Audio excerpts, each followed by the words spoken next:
Nefarious Endeavor number 4 by Jeremy Void.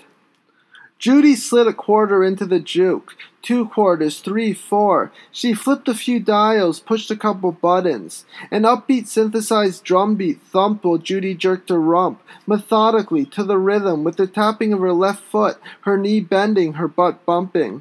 A synthesized guitar chimed in moments later, Iggy Pop's Lust for Life, and she turned and faced the bar, eased her eyes shut and her legs were jumping, and she was running sideways, side to side, seesawing, her head weaving and waving and swirling, her hair fanning and the individual strands separating like tiny tentacles, as though electric. Her dancing grabbed the attention of the bar, and 3 big rednecks and 1 cowboy wannabe type swiveled on their stools.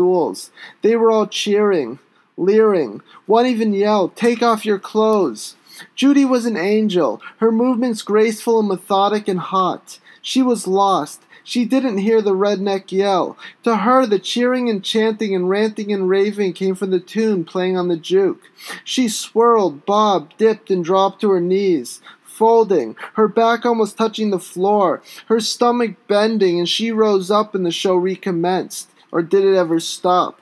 In her head, behind closed lids, she saw an array of rhythmic flashes, sharp, colorful shapes striking the black, a fireworks show behind closed eyes. She was having a blast.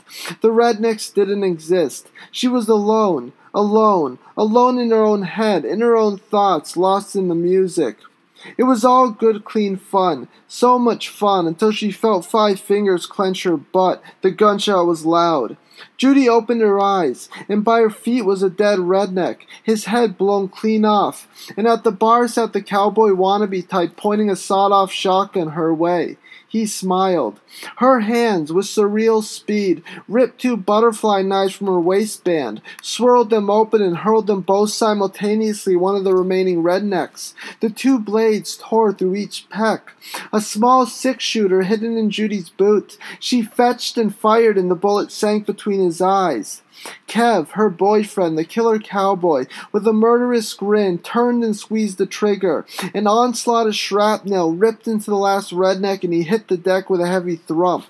Judy jumped over the bar and pressed the pistol to the bartender's head. "What do you want?" cried the bartender, his voice quavering. "Pow!" Judy shouted, and cocked the gun back as though having squeezed off a shot. But she hadn't. Kev began laughing, and the mad laughter was contagious, for Judy started in with her own hilarity.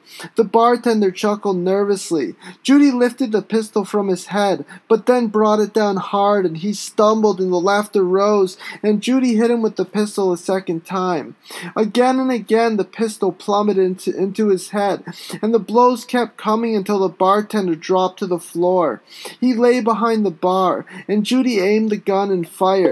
His face exploded in blood. Kev and Judy, hand in hand, ran out the door and into the lot and hopped, literally, into their convertible, and Kev slammed his foot on the gas, and the bright red sports car turned and squealed, spitting out dirt in the rear, and gunned it forward, flying out of the lot.